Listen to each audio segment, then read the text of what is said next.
The boiling water erupted from the main pressure valve like a geyser, instantly filling the luxury penthouse with scalding steam. Silas, the billionaire developer, scrambled backward on his expensive Italian leather shoes, screaming as the vapor blistered his skin. The digital thermostat on the wall flickered red, mocking him with a critical error message. But to understand why the wealthiest man in the city was cowering on his own floor, terrified of a radiator, we have to go back 48 hours to the moment he decided to fire the only man who knew how the building breathed. Tuesday morning brought the kind of winter that makes the steel bones of the city ache. Ankara was buried under a blanket of white, and the temperature had dropped to 12 degrees below zero. In the basement of the Sovereign Tower, however, it was warm. Orion, a man with hands stained permanently by grease and eyes the color of polished walnut, sat in his armchair. He was polishing a heavy, tarnished brass capsule. It was an antique pneumatic tube carrier, the kind banks used a century ago to shoot cash through pipes. Orion did not look up when the elevator doors hissed open. He knew who it was by the scent. Expensive cologne, crisp dry cleaning, and the metallic tang of stress. It was Silas. Silas walked into the boiler room as if he were stepping into a contagious disease ward. He tapped his tablet, his face illuminated by the cold blue light of the screen. He looked at the massive roaring cast-iron boiler that dominated the room, a mechanical beast Orion called the lung, and then he looked at Orion with distinct disdain. "Orion," Silas said, his voice sharp and clipped, "we are finalizing the transition to the smart heat cloud system today. The sensors are installed. The algorithm manages the temperature now. Your position is redundant." Orion stopped polishing the brass capsule. He set it gently on the small wooden table beside his thermos. He stood up slowly, his knees popping in the quiet room. He wiped his hands on a rag that smelled of oil and old lavender. "Mr. Silas," Orion said softly, "the algorithm is smart. But this building is 80 years old. The pipes in the north wall contract faster than the south. The pressure valve on the third floor sticks if the wind hits the east face. A computer cannot feel the wind." Silas laughed. It was a dry, ugly sound. "That is exactly why you are leaving. You think this building is a living thing. It is an asset. It is concrete and steel. And it costs me $6,000 a month to keep you down here turning knobs. You have 1 hour to clear your things." Orion looked at the brass capsule. He picked it up and held it out to Silas. "Before I go, sir, my grandfather, who built this boiler, left this. It contains the calibration codes for the manual override. If the digital system fails..." Silas slapped the object out of Orion's hand. It clattered loudly against the concrete floor, spinning away into the shadows under a workbench. "I do not want your trinkets," Silas sneered. "I want you gone." This was Silas's first fatal mistake. He believed that because he owned the title deed, he understood the property. But ownership is legal. Knowledge is physical. And by discarding that brass capsule, he had just thrown away the only lifeline he would have when the storm of the century arrived. By Wednesday evening, the snow was falling so hard it looked like white static against the windows. The Sovereign Tower was hosting the Winter Gala. The city's elite, senators, investors, tech moguls, were gathered in the penthouse ballroom, sipping champagne and admiring the view of the frozen city. Silas stood at the window, feeling like a king. He checked his phone. The new Smart Heat app showed a perfect 22 degrees Celsius throughout the building. He smiled. He had saved money, modernized the system, and removed the dirty old man from the basement. He was efficient. He was his father's superior. Suddenly, a woman in a backless silver dress shivered. Then, a man near the door rubbed his arms. Silas frowned. He checked the app. It still read 22 degrees. But he could see his own breath misting in the air. Down in the basement, the new digital sensors were working perfectly. They were reading the temperature of the internal heating coils, which were hot. But they were failing to register that the external intake valve had frozen shut. The boiler was suffocating. The heat wasn't circulating. It was building up inside the iron belly of the lung, turning into a pressurized bomb. Silas tapped his phone furiously. The app crashed. A notification popped up. "Connection lost. Servers unreachable due to weather interference." The temperature in the ballroom dropped to 10 degrees. The guests stopped dancing. The murmurs began. Silas felt the sweat prickle on his forehead despite the cold. He ran to the service elevator. When he reached the basement, the heat hit him like a physical blow. It wasn't the comfortable warmth of a heated room. It was the dangerous, oppressive heat of uncontained energy. The boiler was vibrating. A low, terrifying moan echoed through the pipes, a sound like a dying whale. Silas ran to the main control panel. It was a sleek, modern touchscreen mounted directly over the old manual wheels. The screen was black. Dead. He frantically pressed the reset button. Nothing. The digital system had locked itself down to prevent a surge, but in doing so, it had trapped the pressure inside. The gauge on the old analog pipe was ticking upward, past the red line. Silas grabbed a wrench and tried to turn the main release wheel. It wouldn't budge. It was rusted tight, fused by years of heat and moisture. He needed leverage. He needed a breaker bar. He looked around the empty workshop. The shelves were bare. Orion had taken everything. Every tool, every wrench, every drop of oil. The room was stripped clean, adhering strictly to the order to clear his things. Narrator.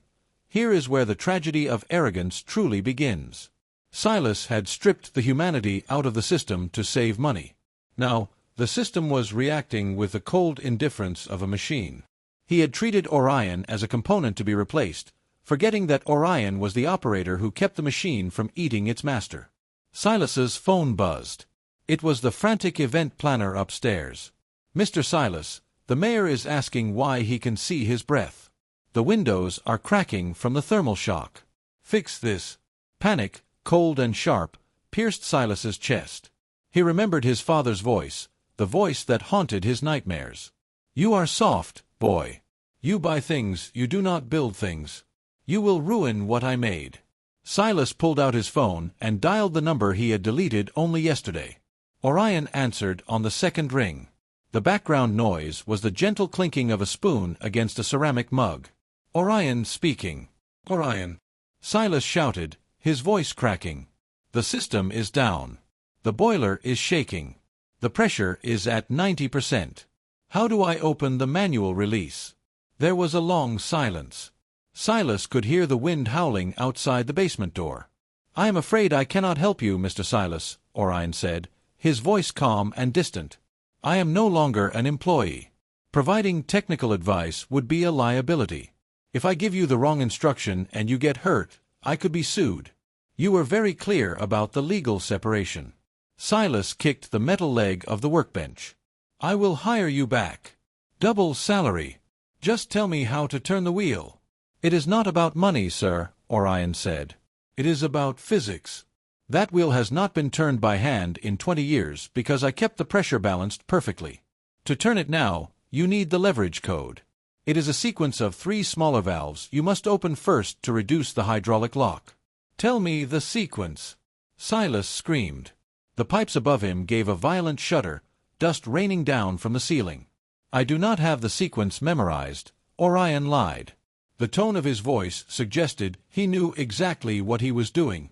"It is written down. It is inside the brass capsule. The one you threw away." Silas froze. He looked at the dark corners of the basement. The floor was covered in shadows and debris. "Find it," Orion said. "Inside is a roll of paper. It tells you the order: north, then the auxiliary steam port, then the main wheel. If you do it wrong, the steam will scald you. Good luck, Mr. Silas." The line went dead. Silas dropped to his hands and knees. The billionaire, in his $3,000 suit, began crawling across the dirty concrete floor. He swept his hands through cobwebs, old insulation, and rat droppings. He was weeping now, tears of frustration and terror mixing with the grime on his face. The boiler let out a high-pitched scream, a tea kettle whistle magnified 1,000 times. "Where is it?" Silas sobbed. He scrambled under the workbench, tearing his jacket on a rusty nail. His hand hit something cold and metal. The brass capsule. He grabbed it, his fingers slipping on the smooth metal. He tried to unscrew the cap. It was stuck. He gritted his teeth, twisting with all his desperate strength, channeling every ounce of fear into his hands. The cap popped off. Silas shook the capsule upside down. Nothing fell out. He shook it again. It was empty. He peered inside. There was no paper, no code, no instructions. Then, his phone buzzed again. A text message from Orion. The code is not in the capsule, Silas. The capsule is the tool. It fits over the square nut of the auxiliary valve to give you leverage. Use the object you called trash to save your life. Silas stared at the brass cylinder. It wasn't a container, it was a socket.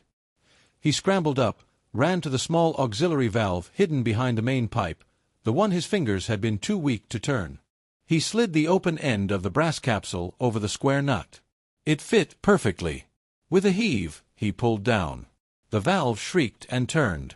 A hiss of steam escaped, reducing the pressure instantly. The screaming whistle died down to a dull roar. The red line on the gauge began to retreat. Silas slumped against the cold wall, sliding down until he hit the floor. He was covered in black grease. His suit was destroyed. His hands were bleeding. He was alive. The fallout was swift. The gala was ruined, the guests evacuated. The board of directors called an emergency meeting the next morning. They found Silas sitting in the boardroom, still wearing his ruined suit, staring at the brass capsule in the center of the mahogany table. Orion walked in. He was wearing a thick wool coat and looked rested.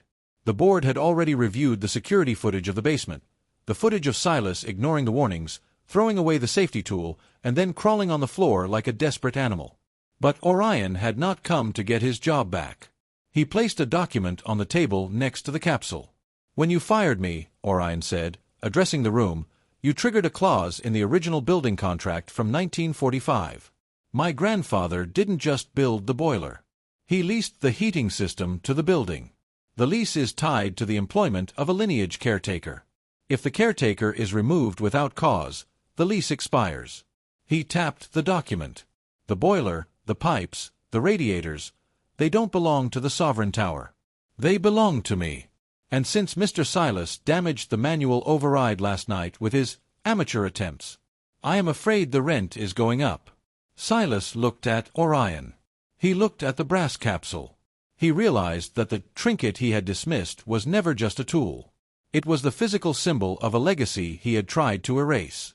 Orion didn't just get his job back. He became a consultant with a fee that rivaled Silas's salary. And every morning, when Silas walked into the building, he had to pass the boiler room. The door was always open.